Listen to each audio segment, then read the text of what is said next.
Today I'm going to discuss why a lot of technicians hate working on Android phones and refuse to do so. I'm not going to explore each individual fact to its 100% conclusion.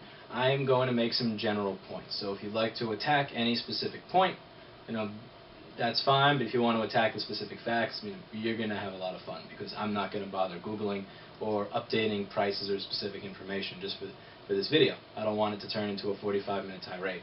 What I will say is that I don't have a bias against Android products. I like Android products, and it's because I like them that it pisses me off that they're annoying to fix, because when I break my own, it is a pain in the ass, and I am jealous when I deal with an iPhone where the part is $5 and I can find it anywhere, and I have an Android phone that I love, and there's only one vendor selling this $80 part to fix what should be a $5 problem. So the first problem, in my opinion, and the biggest, is fragmentation. You'll hear a lot of people talk about how Android is fragmented in terms of software, and I don't think that's that crazy a problem. The average, like the icons, you'll hear people from Apple or Microsoft, go, the icons are over here, and on the other phone it's over there, and that makes it less usable. When you use our device, it's consistent. Don't people want consistency? They don't like fragmentation. It confuses them. Like, who gives a fuck? There are millions of people using Android phones. They clearly don't give a flying fuck about fragmentation. If you ask them what it is, they don't care. And if they buy one Android phone where they're scrolling through up and down, and on this one they're scrolling through left and right, they just don't care. For the most part, just the average user doesn't notice and doesn't care. The problem that they do notice is when they go to get their phone fixed, and 90% of the phone repair shops won't help them, and the ones that do are charging $200. That's what I think the average user is going to notice. And this starts with fragmentation. There are a lot of different problems, but hardware fragmentation is one of them. This is a 17.3-inch standard LED screen for a laptop computer. This screen is made to a standard. This is a 40-pin LED. There is a standard for it. And this screen is compatible with at least 20 other different models from over 5 different manufacturers. This screen is also compatible with over 760 laptops. If you go to Best Buy, or you go to any website that sells laptops and you buy a 17.3-inch laptop, there is a 99% chance that this screen fits it. So if I want to offer services for PC laptop screen repair, I can buy about 4 or 5 different parts. I can spend maybe $400 or $500 and have the capability to make $100 to $200 in profit easily off of each one of these parts on a daily basis. It doesn't matter if people bring me Acer, Asus, Toshiba, Sony, Lenovo, Dell, Gateway, eMachines, whatever they bring me, I got parts for it. 99% chance I have parts for it. So let's go over to the iPhone. The iPhone is different. There are not many manufacturers making the iPhone. There's only one. But all the iPhones out there at a given time are 4. Let's say 3 years ago. Everybody who had an iPhone, 99% of them that were just buying iPhones, they got an iPhone 4. Because when you go to the Apple Store, you don't have a choice between the Samsung iPhone 4 and the Acer iPhone 4. You have their iPhone 4. So if I have this screen, I am good to make money. Maybe I'll buy it in black and white. I have 2 parts, and about 40% of the people out there that are looking for smartphone repair, and the people with the Apples, those are 90% of them that are actually going to pay for it. I can make money off it. I buy this and something else. I spend $100 on parts and keep churning it, and I have a business. Let's take it back to 2007 and 2008 when everybody had a BlackBerry Curve 8300 series, little trackball. I buy this screen. I buy the one for the Bold. That's in this little cardboard container, and I'm set. Now each one of these may use 2 different screens, so I buy four different screens, and almost everybody out there that has a phone that wants to spend money on fixing it, I'm set. I have to special order on rare occasion, but for the most part, if I want to fix BlackBerries and iPhones, I stock 5, 6 parts and I'm good. Now let's discuss Android. I want to fix Android phones, and somebody brings me a Samsung Vibrant on T-Mobile in 2010. I want to fix it, so I say maybe I should stock parts for this. This is a popular phone. I buy a couple of Vibrant parts.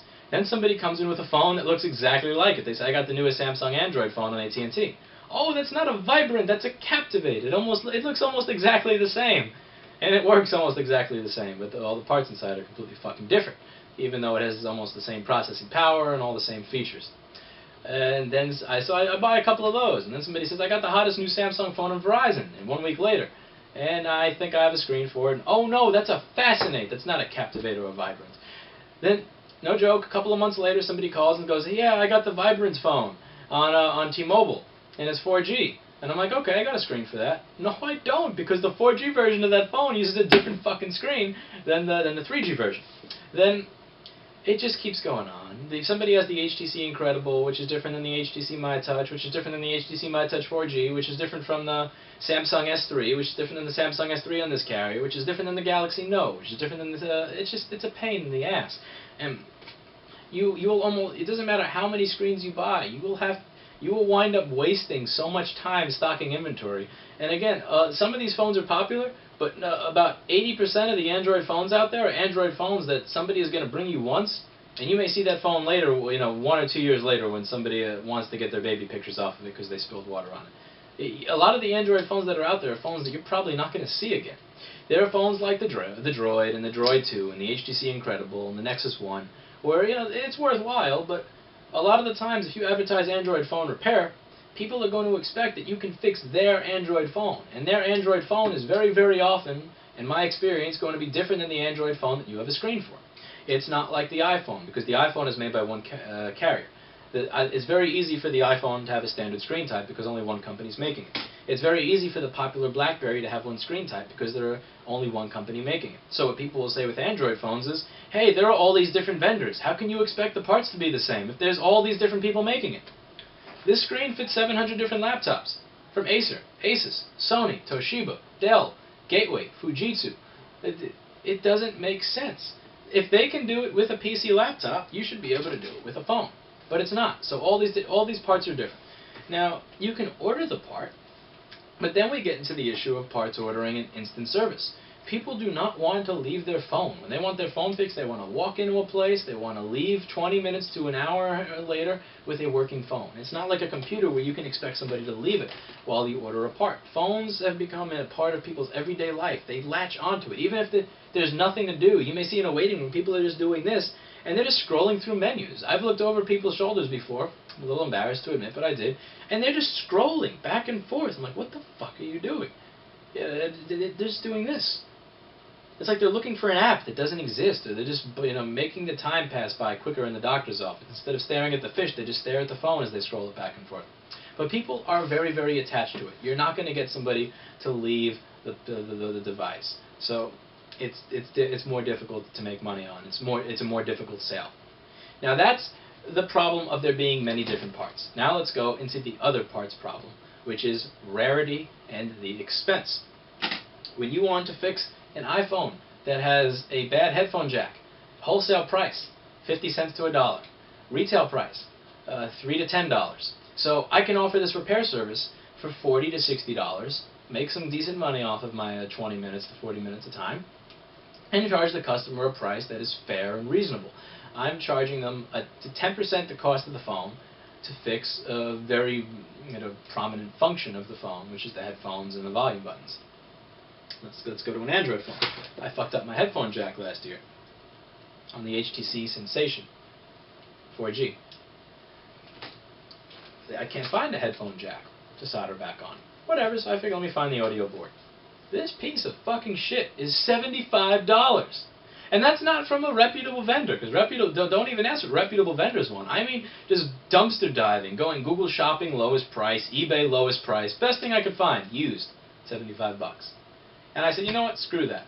A couple of days later, I changed my mind, and the shit's no longer available. 1 week later, it's available at $88. The availability of parts for these phones is dog shit. Now, you may be thinking, oh, the parts availability is not that bad. You're exaggerating. You just don't know how to buy from China. And, I've had people tell me that before, and I just kind of start to laugh at them, like, really? And so, this little part here, this stupid fucking audio board, let's say I want to order one for this person. Let's say, no, it's not worth it to order one. Let me order this with my next order of stuff, and I'll buy 10 of them. And I'll get a little discount. Maybe I actually find a vendor that knows where to find this thing, and he can get it for me for $60. Well, now I've locked myself into fixing 10 more of these. And the problem that you're going to find is that you're lucky if you get one more of this specific repair on this specific Android device. And that's assuming you can get people to leave the device. No, it doesn't work well. Let's go into the screen. That's another fun part of the HTC Sensation. This is a great phone to complain about repairing the screen on, because when it came out, If you found the screen that said T-Mobile, you're good. If you see the screen that says HTC in the middle and not T-Mobile, which is what every single vendor was selling in 2011, you get a screen where when you move it around, it doesn't work. And you had people doing all sorts of stupid, silly shit, like putting aluminum foil here to get the thing grounded to the case, and none of it actually worked. You would still try to unlock, and half the time it would work, and half the time it wouldn't. So not only do you have to worry about all the other challenges of finding the parts, of the part being expensive, of not having it in stock, of getting your customer to be patient, but then you have the issue of the parts that you get not even working for no random reason. And this is fairly common. And that's a very common thing in the Android world. Now, we've discussed part fragmentation. We've discussed how hard it is to find the parts. We've discussed how expensive they can be. Now, let's go on to the actual repair. And hopefully I have a couple of viewers who have opened up a Motorola Droid 1 or 2. If you guys can debate on which one is more miserable, they are miserable phones to open. On a BlackBerry, you have a couple of challenges. You know, when the Bold 9700 came out, oh crap! Instead of prying it open from the side, I have to pry it open from the top and pry out.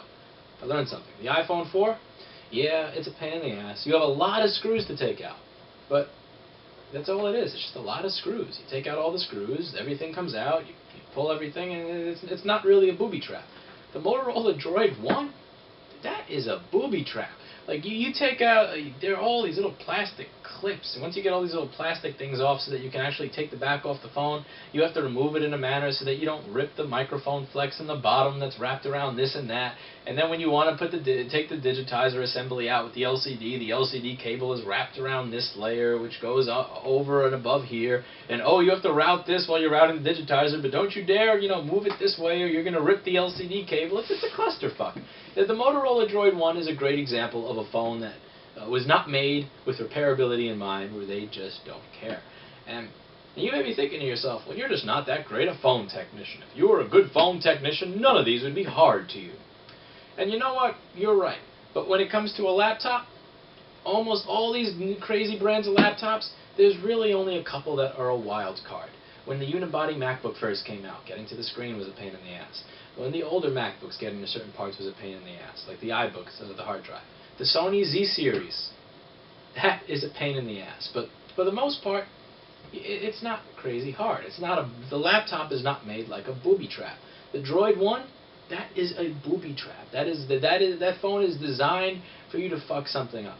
And for every technician here who's opened an Android phone for the first time, and ripped a flex cable that was hiding in some strange, funky little place, understands my pain. With the Android phone, since it's a phone and not a computer, you're going to be less likely to have an opportunity to learn while you work. Learning while you work sucks, but since there are so many different phones, and since there are a very low likelihood that you're going to see it again, you're going to have to do a little bit of learning while you work. And this is not possible when somebody expects a repair in 20 to 40 minutes. Even if you take a deposit from the person so that they can bring the phone in, well, once the part comes in and not have to wait a couple of days without their phone, they're going to expect you to fix it right there. And you're going to look at them like, no, like, back away. You're not staring at me, do this. Because technicians don't like being stared at by customers while they're learning. This is bad. This is just very, very, very, very bad. And the thing is, it's difficult to know exactly how to do it. Again, with an iPhone, you do the 4, the 4S is pretty similar. You do the 4S, the 4 CDMA is pretty similar. You do a BlackBerry Curve, the Bold is not much different.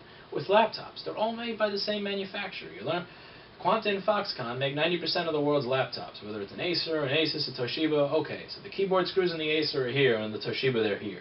The clips on the Acer are here, and on the Toshiba are here. Who cares? It's almost the same shit. Getting the motherboard out of there is the same shit. Soldering a DC jack on any of these is the same shit. Getting to the screen on an Android phone, it's not like just getting to the center of a Tootsie Pop. It's different every single time. It's different in such a miserable way almost every single time. And people don't really want to take the risk of figuring it out and of breaking something. On an iPhone, there's only one iPhone made for the entire year. So I may have parts for everything. If I totally forget how to work on one and I mess one up, okay. It's a $5 flex cable, whatever. I have it right here. With an Android phone, oh, the flex cable is attached to the audio board. And the audio board costs $75. That's what I think of that. Let's take my latest Android phone, because in spite of the battered spouse relationship I have with Android devices, I still keep coming back for more.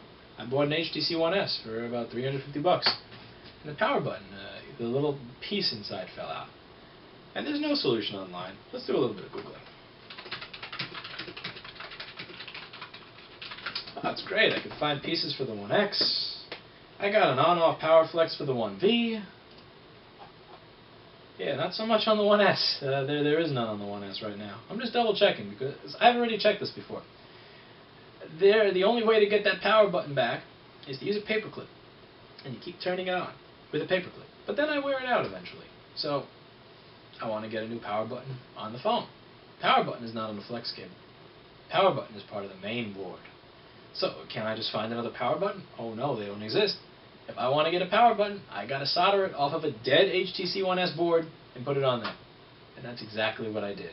It lasted for 2 fucking months before the little piece of shit, a white piece, fell out of it again. And it's still, and it's just been sitting in my apartment dead. And I go Googling for the part.